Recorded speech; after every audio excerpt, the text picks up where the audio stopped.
Live from Berlin, Germany, this is the Blash Dive, to bring to you the latest current reports from post-war Germany and just how the rest of Europe is coping with it. December 1941 marks the point of the Axis' decline of their power-hungry rampage across Europe. Today, its effects are clearly demonstrated on the motherland, the reunification of Germany. Given the events of the division of Germany, the Soviet Union's influence in East Germany and Berlin, the tearing down of the Berlin Wall, and competing social philosophies, we discuss just how Germany is doing and what is being done. From the beginning, the splitting of Germany had been done deadly for Berlin, or at least the eastern half.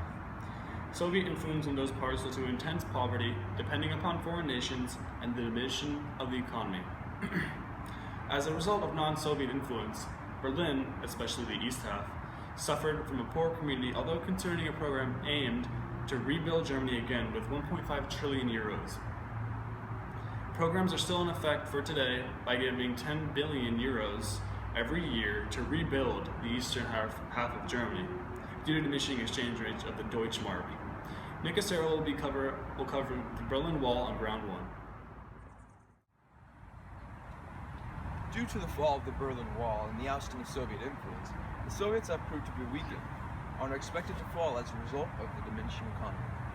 This so-called Iron Curtain can also expect to disappear, and the tension between the Eastern and Western Bloc with it.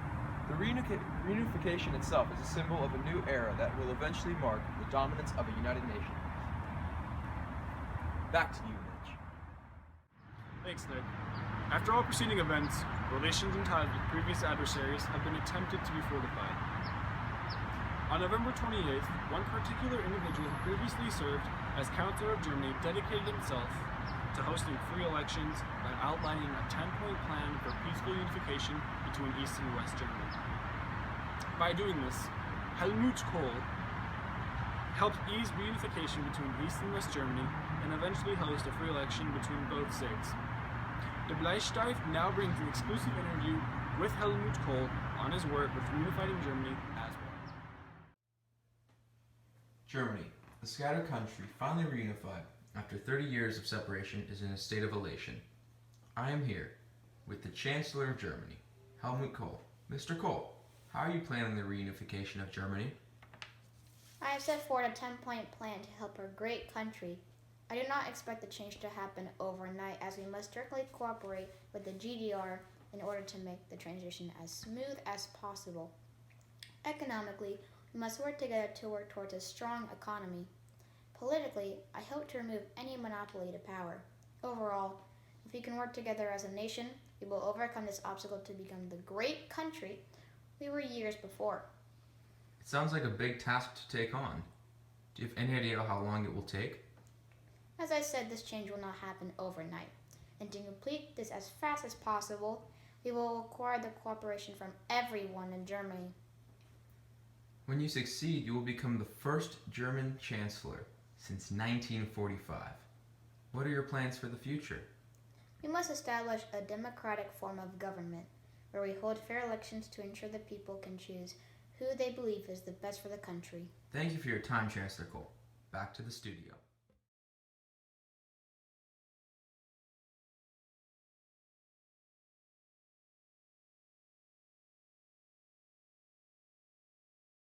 I'm here with Harold Jager, a lieutenant colonel for East Germany, the man who ordered the opening of the Berlin Wall.